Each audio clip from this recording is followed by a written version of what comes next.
ओम नमः सिद्धेभ्य। नमो नमः सत्हितंकराय वीराय भव्याम्बुजभास्कराय अनंतलोकाय सुरार्चिताय देवादिदेवाय नमो जिनाय देवादिदेवाय नमो जिनाय। पंच परमेष्टि भगवान की परम पूज्य आचार्य भगवंत गुरुवर विशुद्ध सागर जी मुनि महाराज जी की, परम पूज्य मुनि श्री सुप्रभ सागर जी महाराज जी की।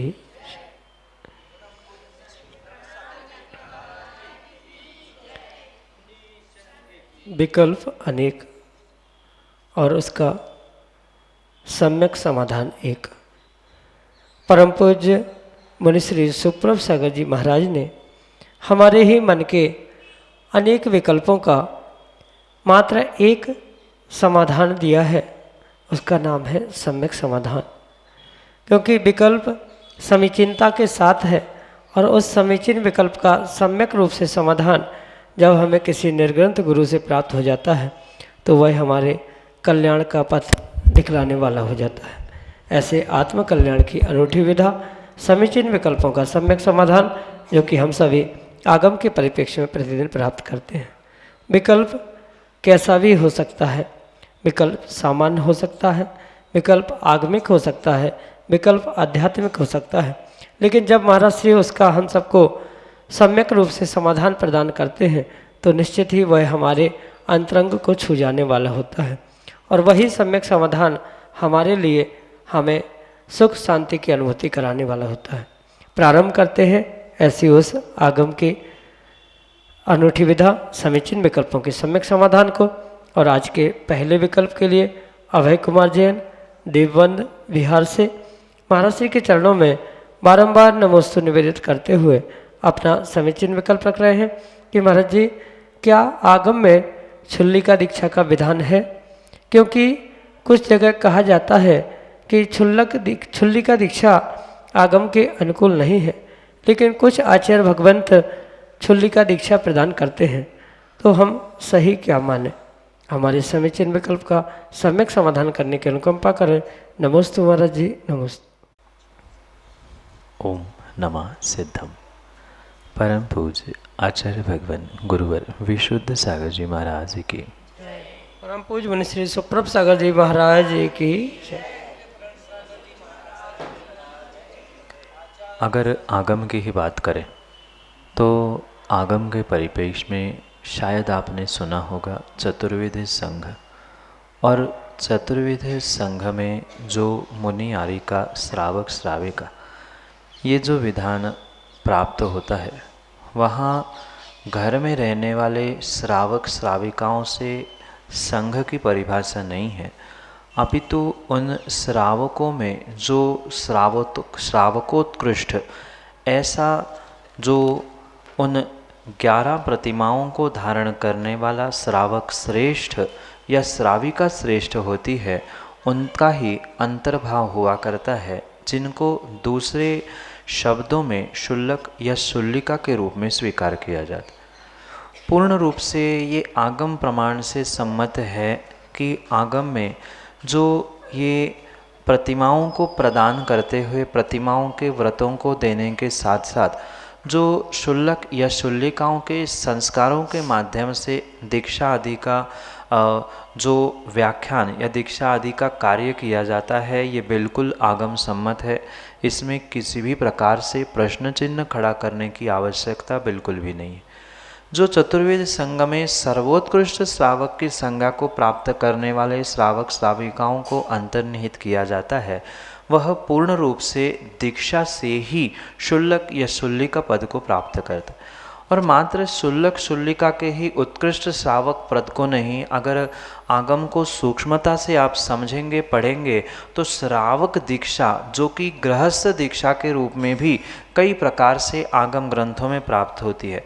जैसे एक श्रावक को, एक बालक को जैन बनाया जाता है, वह जैन दीक्षा है। एक श्रावकों की गुरु दीक्षा है, जहाँ एक गुरु को वह श्रावक अपना गुरु मानते हुए गुरु शिष्य परंपरा का निर्वाह करता है। वह गुरु के द्वारा शिष्यों को, श्रावकों को दी जाने वाली श्रावक दीक्षा या गुरु दीक्षा भी उसे कहा जाता है।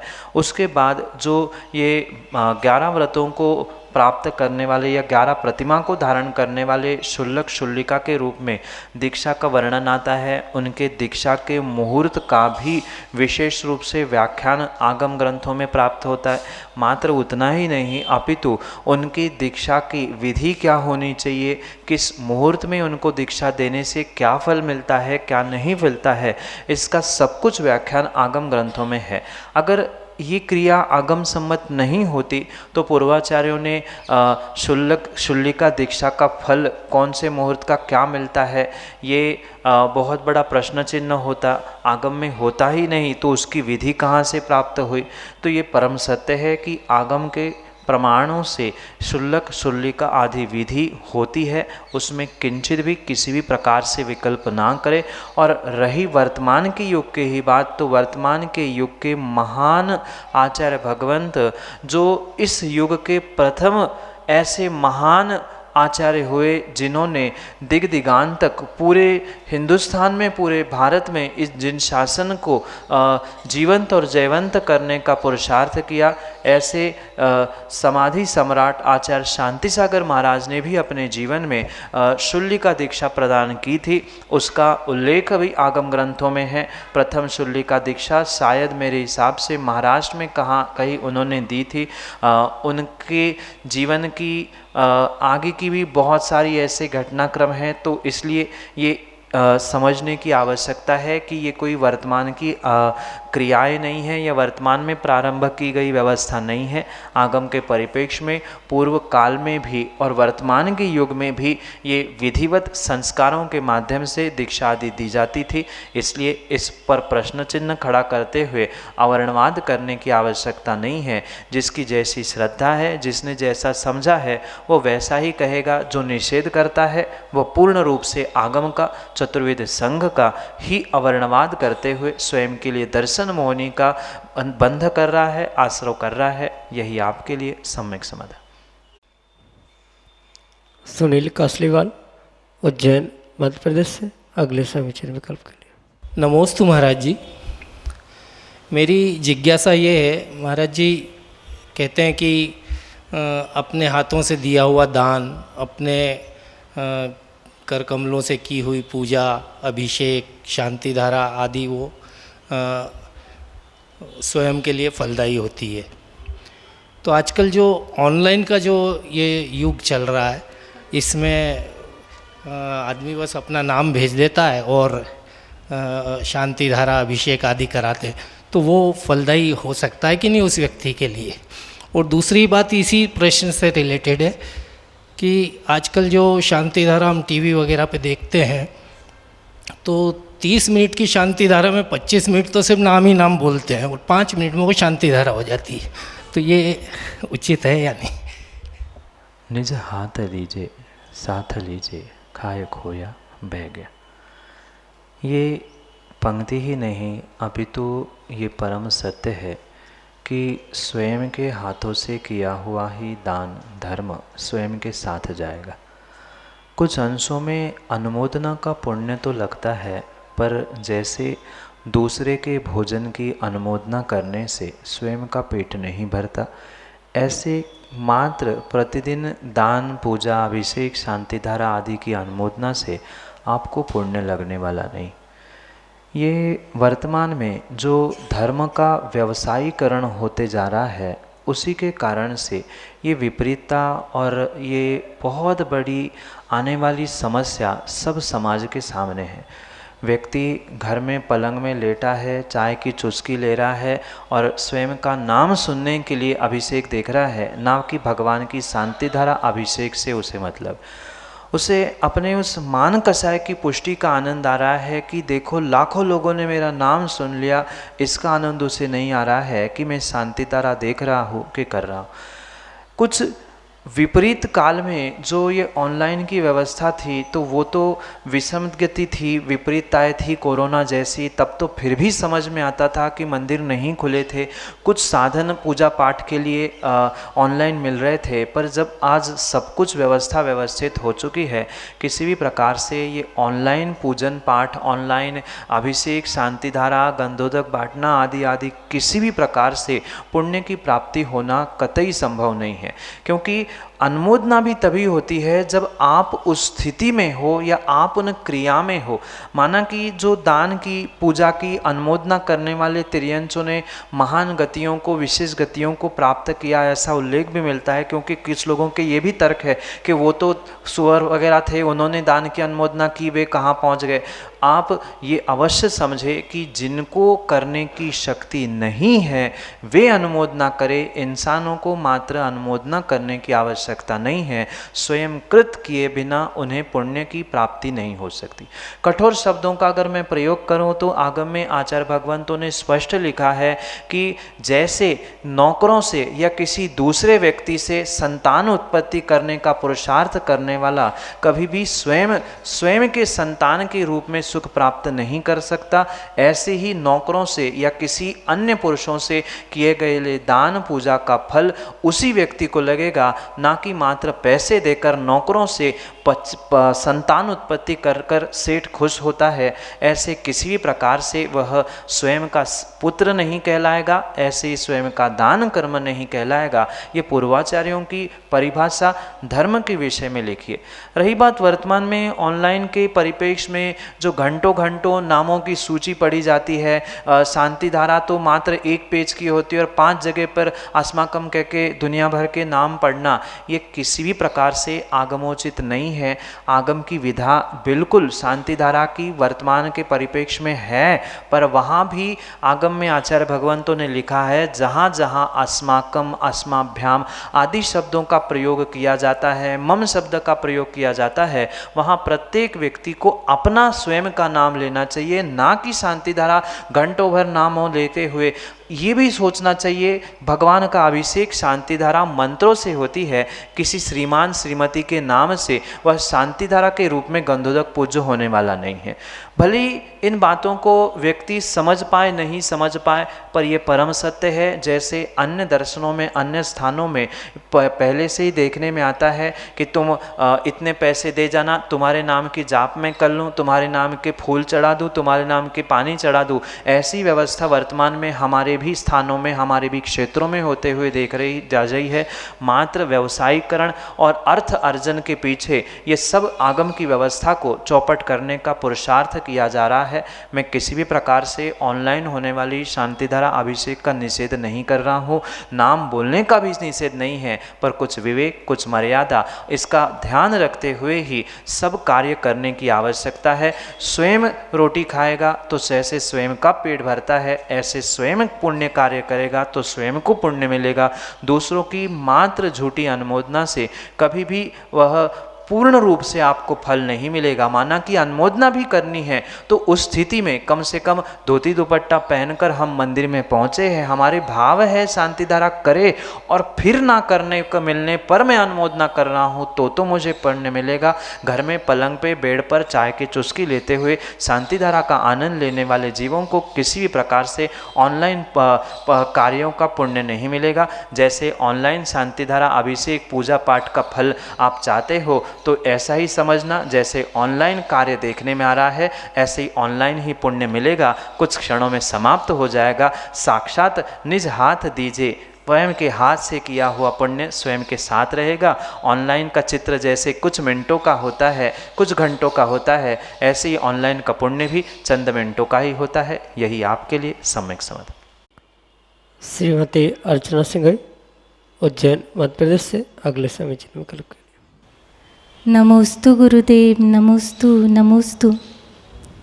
हे गुरुदेव, जैसे कि कहा जाता है यदि किसी से बैर हो तो उसे 6 माह के पूर्व समाप्त कर देना चाहिए, और लोग करते भी हैं, परंतु राग और मोह भी तो लोग सालों साल करते हैं, तो क्या उससे अनंतानुबंधी नहीं होती? मेरी सम्यक समाधान कीजिए गुरुदेव, नमोस्तु। 6 माह से अधिक जो भी कासायिक परिणाम होते हैं वह नियम से जीव के लिए अनंतानुबंधी में ले जाने के लिए निमित्त बन सकते। आवश्यकता नहीं है कि मात्र वैर भाव होने से ही जीव अनंतानुबंधी कषाय को प्राप्त करे, पर क्रोध, मान, माया, लोभ, राग, द्वेष, 9 कषाय आदि किसी भी प्रकार से जीव अगर उस 6 महीने की सीमा को निरंतरता से प्राप्त करता है तो वह नियम से उसे अनंतानुबंधी में ले जाने के लिए निमित्त बनती ही बनती है। और शायद इसीलिए आगम में गिने चुने लोगों को या गिने चुने व्यक्तियों को ही सम्यक दृष्टि स्वीकार किया गया है।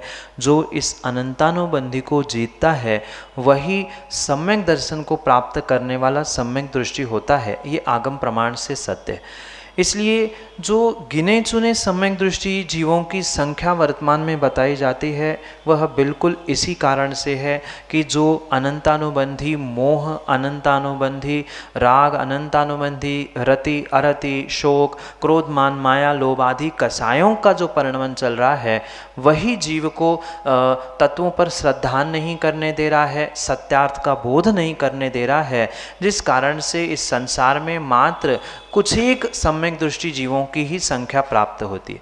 इसलिए ये अवश्य समझे, जहाँ अनंतानुबंधी है वहाँ स्वाभाविक रूप से वह दर्शन मोहिनी है, और दर्शन मोहिनी होना मतलब सम्यक का अभाव होना, ये परम सत्य। ये आवश्यक नहीं है कि किसी से मात्र वैर भाव होने से ही जीव अनंतानुबंधी को प्राप्त करे।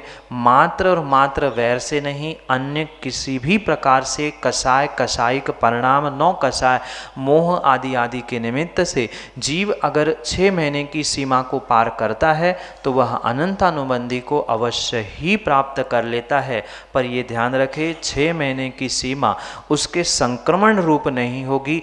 जिस व्यक्ति से, जिस प्रकार से, जिस इंटेंशन या जिस अभिप्राय, जिस अनुभूति के साथ, जिस शक्त्यांश के साथ आपने पुरुषार्थ प्रारंभ किया है वही कंटिन्यू 6 महीने रहने से ही वह अनंतानुबंधी की प्राप्ति होती है। माना कि 2-3 महीने क्रोध से मान आदि आदि में परिवर्तन हुआ तो वह अखंड रूप से उस अनंतानुबंधी बांधने के लिए निमित्त नहीं हो सकती। इन करणानियों के सिद्धांतों को समझते हुए ये भी समझे कि मात्र वैरभाव ही नहीं, तीव्र राग भी आपको अनंतानुबंधी में ले जाने के लिए निमित्त बन सकता है। यही आपके लिए सम्यक समझ।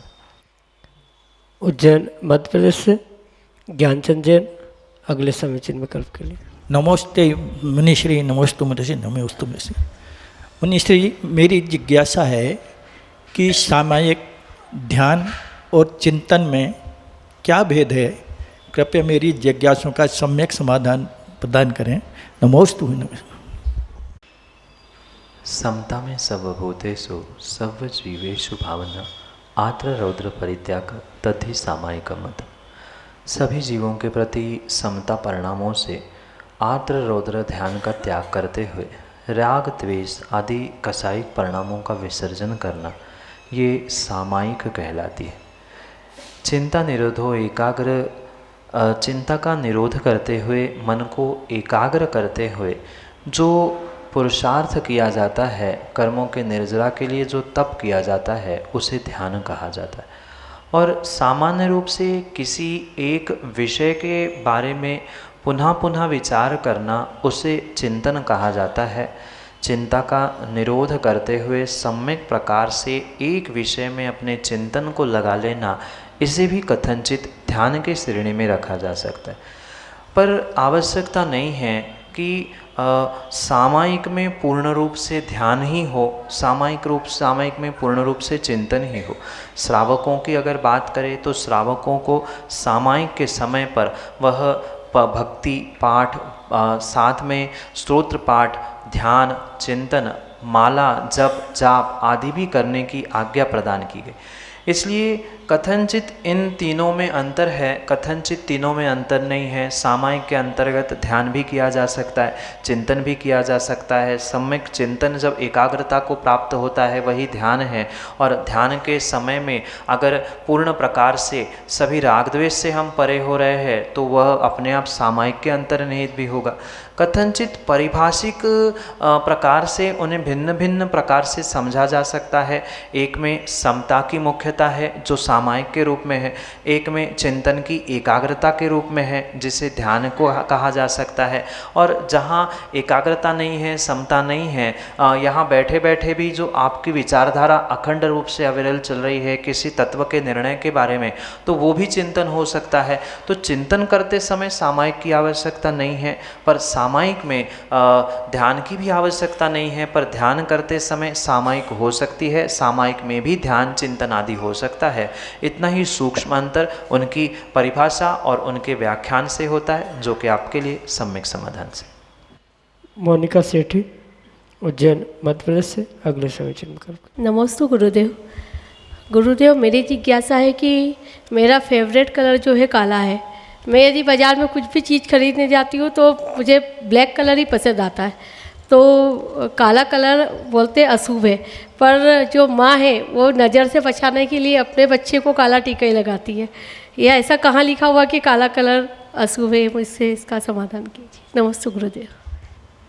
माँ रंगों का व्यक्ति के व्यक्तित्व और उनके भावों से बहुत गहरा संबंध हुआ करता है।